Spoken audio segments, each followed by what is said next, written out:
Matt Hancock, very good morning to you. I mean, you've called for a progressive regulatory regime for cryptocurrencies. I mean, the Bank of England is constantly warning about the risks posed by crypto. What do you know that they don't?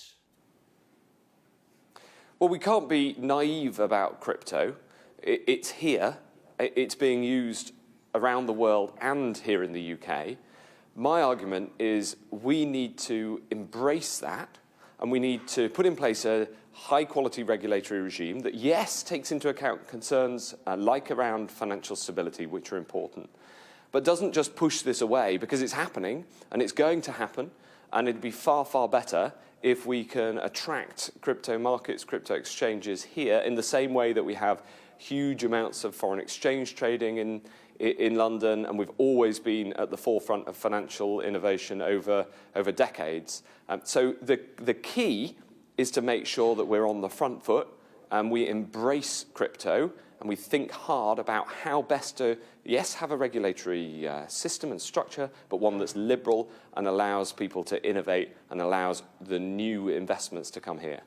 What sort of regulatory regime would this look like, though? What specifically could regulators be doing to encourage more innovation in this field? Well, I think the single most important thing is that we don't squash innovation, right? You can easily say, let's have a regulatory regime, because there are concerns, understandable and real concerns, like, as you mentioned, about financial stability, also about consumer protection and, for instance, the way that advertising is done. But it's all too easy then to just try to, stamp out the whole thing. But that just means that crypto is going to be done elsewhere, invested in elsewhere. And through the ages, the UK has done well by getting investment here onshore, especially in fintech, financial innovation. Think of the Eurobond market in the 80s. Think of the scale of international foreign exchange trading. And it's about making sure that we think about the innovation piece as well as the risks. And the concern I had is that in the debate, understandably, regulators are saying, well, there's this risk and there's that risk and they're seriously problematic. And of course, these things need to be looked at. But we've got to remember that being the home to fintech is very strongly in Britain's national interest. And it's also a huge opportunity that we've got. I mean, Bitcoin, which is obviously the best known cryptocurrency, is off by 46% since early November. I mean, these are not assets necessarily for widows and orphans, are they? Well, they're risk assets, right? There's different parts of cryptocurrencies. The stable coins, which are essentially part of the payment system, and then there's the risk assets. And yeah, prices go up and prices go down. They go up and down in equities as well. You and I have both been around long enough to have seen the ups and downs of equity markets over the years. Currencies go up and down, and we say caveat emptor. We say that you should invest what you're prepared to lose in high risk assets. So that is about having a good regulatory system so that people are aware of the risks, but let's let people take those risks as well, because it's only that way that you're going to get the sort of innovation that can benefit us all and that can make sure that London stays ahead. And, with the freedoms that we now have to design our own regulatory structures, we should be making sure that we can attract new fintech, of which Bitcoin and the other cryptocurrencies are one example, but there's endless other examples of innovations in this space, and we should be really embracing it. That's the case that I think needs to be made to weigh against the understandable concerns, because otherwise you'd have an imbalanced system. Well, look, while we have you, there's obviously a photograph that's done the rounds of what looks very much like a party in the Downing Street garden where you were attending. What was going through your mind when you were there? Oh, well, in that instance, I mean, I was in Downing Street a lot during the pandemic, understandably. On the day in question that you talk about, I'd done the press conference. I went down to debrief the Prime Minister, and then I left. And all of that's for the public record. And often there were meetings that were held outdoors, partly because it was safer. But what I was concentrating on was obviously the huge amount of work that we had to do during the pandemic, and that was at the forefront of my mind. But look, when other photographs emerged of you apparently breaking lockdown rules, you resigned. Why is it you think that some other members of the government have seemingly got away with it? Well, I think you've got to look at the big picture, right? It's been a tough few years, but I think ultimately the government has got the big calls right. If you look at for instance, the vaccination programme, we ended up with the fastest vaccination programme in Europe, one of the fastest in the world, not by accident, but because of actions taken and decisions that we took in order to make sure that we, for instance, bought ahead and bought a basket of vaccines, so that if in the end 2 of them came off in big numbers, Oxford and Pfizer, and Moderna to a slightly smaller scale but still important, and we bought 6.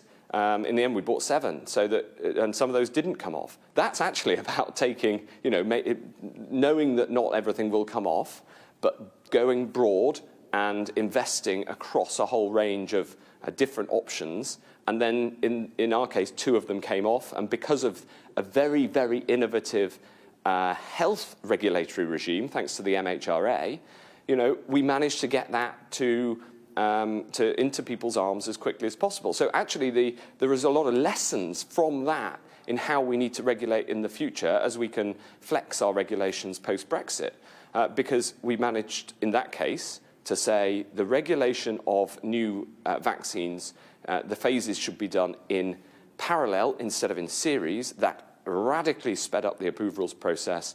The MHRA used modern data techniques to understand the risks and to check that the vaccines were safe. And we need to make sure that in a different sphere, in this case, in health regulation, that's dynamic as well and pro-innovation. So actually, Okay. I came on to talk about cryptocurrency, but it's actually a lesson that we should learn from the pandemic right across the board, that you can improve regulatory systems to get things quicker to market, or in the case of the vaccines, into the arms of the population, Okay. whilst also protecting against the risks.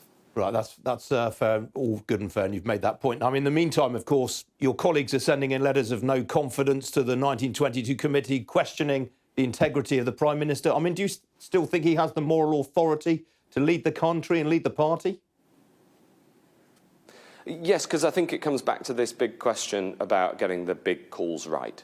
And the vaccines is one example. There's other examples as well. We're one of the most open economies in the world.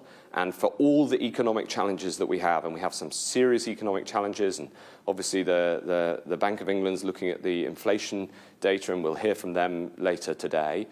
For all those challenges, we do have the fastest growing economy in the G7, and we have one of the most open societies of all major countries. It's easy to forget that because we're sort of getting back to normal, and here, at least the disease COVID-19 is now endemic, not pandemic. That is a good thing, but it isn't true in many, many other similar countries across the world. So look at the big picture calls, the vaccines, the consequence of the vaccines, which is that we're more open than almost any comparator country. And Sure. you've got to look at the big picture. Sure. The other big picture, though, is that the Prime Minister's poll ratings are in free fall. Is this going to do lasting damage to the Conservative Party, do you think? Well, I hope not, and I think not. I think that what we have to concentrate on is the future, is on making sure that we address the challenges ahead of us. So, for instance, making sure we get through the backlog in the NHS. But my argument, and one of the reasons that we talked about, me coming on today, is we've got to be pro-innovation, we've got to be pro-enterprise. We've got to make that argument more strongly than we have, because the only way out of the big picture problems that we face is through enterprise and growth, and making sure that we get the investments here in the UK. We have a big opportunity to make that happen. So whether it's on cryptocurrency or on healthcare, both of which we've talked about, right across the board, we've got to make sure we are the country that is open to enterprise, and we have a great environment for enterprise, and we have the investment coming in here. And that is what worries me most, frankly, making sure that as we come out of the pandemic, we can say to people who want to come and take a risk, come and take a risk here in the UK. Well, it worries a lot of people. Tony Danker from the CBI told us this morning that the government's condemning us to high taxes and low growth.